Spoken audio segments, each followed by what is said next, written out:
Hey, welcome to the first Kosher Bet-rayal with Captain Kosher, Andrew. Bet-rayal, B-E-T, bet. Look, every week I'm going to be doing some odds, playful times. Since I don't have a football season for now, which hopefully will come around soon, I need to do something, and this is an easy way. Big Brother 13, I'm going to put my insight along with some odds. Every week will change just like any other sport, and throughout the season we'll see how it changes with the odds. It's all for fun, and I'll put my 2 cents in it. So hopefully this works out, and enjoy. So obviously you're wondering Brendan's nickname, right? Well, Brendan is my bookie. Bookie, you get it, his nickname that Rachel gave it? No, so he's going to be my bookie. I'm the one controlling everything.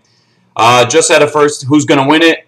You know, the odds for old house gets versus a new house get. I think it's 2 to 3 that an old house guest is going to win. The new house guest winning, I put it at 4 to 1.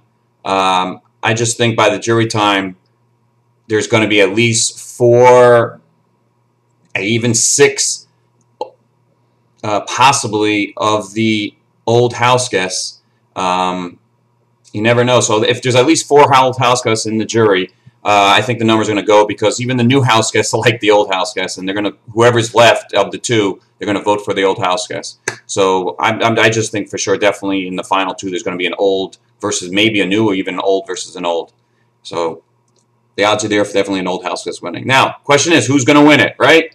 Here we go. We'll start from the worst odds. We'll go down little by little to the one person with the best odds. Well, obviously, Keith. This is coming after he left. Spoiler alert, Keith left Thursday night. I had him at the worst odds anyway, at 25 to 1 when I heard about what's going on this past week based on the feeds. But now he's at 1,000 to 1. If anybody wanted to put a bet on him, I don't think he's going to win it. But he just had a bad gameplay from the beginning, and it just got shot when Old House Guest came back. Dominique is number 2. Shockingly, I put Dominique as the next one not be able to win this. I think Dominique has already stated to everybody he's the head of the snake. He wants to get out Jeff and Jordan. Jordan's scared of him. Jeff is scared of him.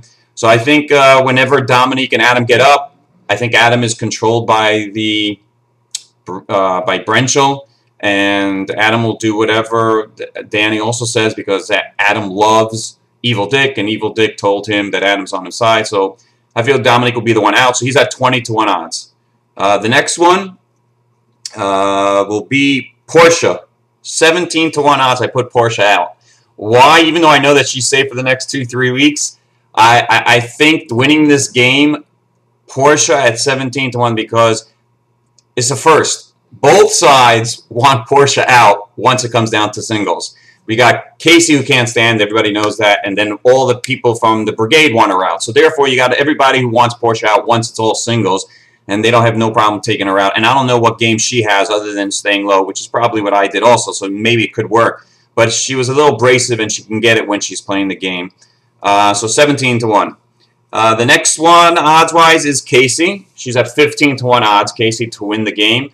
She's played the game well, but unfortunately its strategy is not working because of just the numbers dwindling on her side, and she has nobody who's backing her up. Even her partner Shelly's on her side, which, whatever the point is, Casey's figured out. They know that everybody knows that she's a talker. She's been a game player the whole time, and they figured her out already, that whatever she says, she's just trying to milk it and convince people to do whatever she's saying nicely, even though her eyes are beautiful. But unfortunately, she's going to be leaving, so she's at 15 to 1 odds. The next one is Luan at 13 to 1 odds. Luan is, look, he's got funny. He's no game. He's going to stay around. I think Luan is this year's Enzo. Enzo was like under the radar. He said he couldn't win a game. He didn't want to win a game. Luan is like completely obvious of not wanting to win a game. The golfing, he was pretending as if he didn't know how to hold the stick. Come on. So he's just trying to be funny, and he has nobody who's on his side. Kalia is not even with him. So if Kalia and him ever get up, Luan is gone. So Luan is at 13 to 1 odds.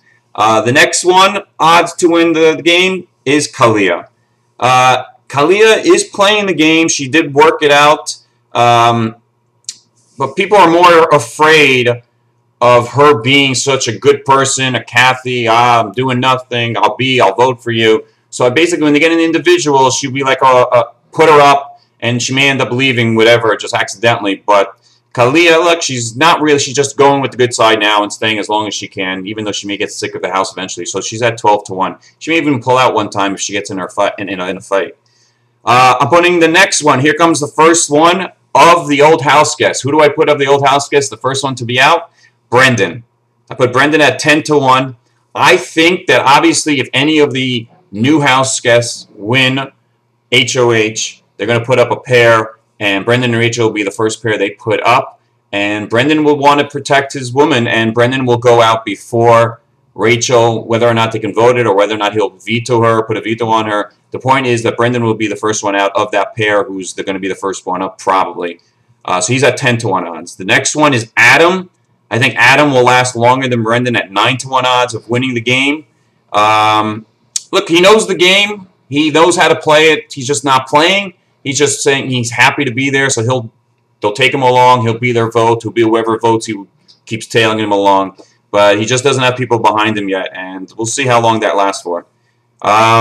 Next one is Jeff. I have Jeff at 8-1 odds. I think Jeff winning the game, he has a great opportunity of winning the game. However, his partner cannot help him at all in any of the thing, and in any of the competitions. Exact same as the year that he was in. She just didn't do anything, and she'll slide back off his tail, and Jeff is going to be the first one off of that team. The next one is Rachel at 6-1 odds. I put Rachel at 6-1 odds because, yeah, I think everybody will. She's going to make it far, but she's going to be the one in like whatever's left of the girls' alliance because of all these duos that are going to be breaking up. She's going to be left, and then she's going to be the strongest one and the most mouthy without Brendan being there to protect her. I think she's going to be the one that they'll pull up and say, hey, let's get her out. And it'll be a quieter. Shelly will finally say, hey, let's get rid of her. And all these people will get together and say, you know, it's time to get. So she's at 6-1, even though she will be playing a tough game. It will be very tough to get her out. At 11-1, Jordan. I'm sorry, at 5-1, which is the next odds. How does she make it this far? She's the nicest person, doesn't understand the game, knows about the game. She doesn't have manipulation, but she just listens and is nice to everybody. She's under the radar, the coattails of Jeff. And once he's gone, she won't have any protection other than helping people. And then when they don't need her, they'll just send her out. So she could slide by in, but I think she won't slide this year. But she'll make it far enough. And the 12th one, I'm putting Shelly at 5-1.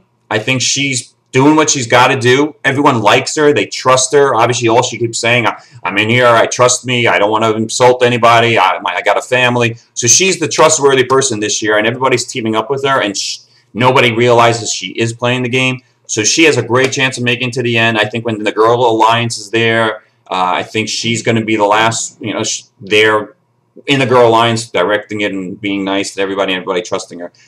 However, it's going to come down to Danny and her at the final, and since Danny, who's the old house guest, I think everybody's going to vote Danny, hey, for you to make it, for you to have the trouble with your father. But she did well. She would be playing late. She's great, playing a social game. The only thing is if she blows up someone during the season or she just doesn't win the right competition that she needs to win, the people may not take her. But Shelly likes Danny more than she likes Jordan. And well, she likes Jordan, but she likes Danny as a player. But Danny will win the last HOH that she needs to win, and she'll be great. She'll have the golden key. She'll be quiet for now and won't step on anybody's toes. So Danny's got it there. She's my favorite at 3-1. So now here comes some other prop bets, something quieter, interesting bets. Who's going to be doing so and so? For example, who will be backdoored in this game?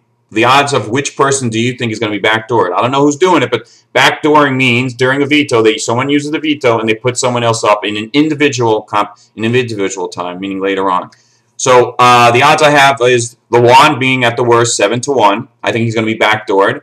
I think Jeff is 6-1, will be possibly backdoored.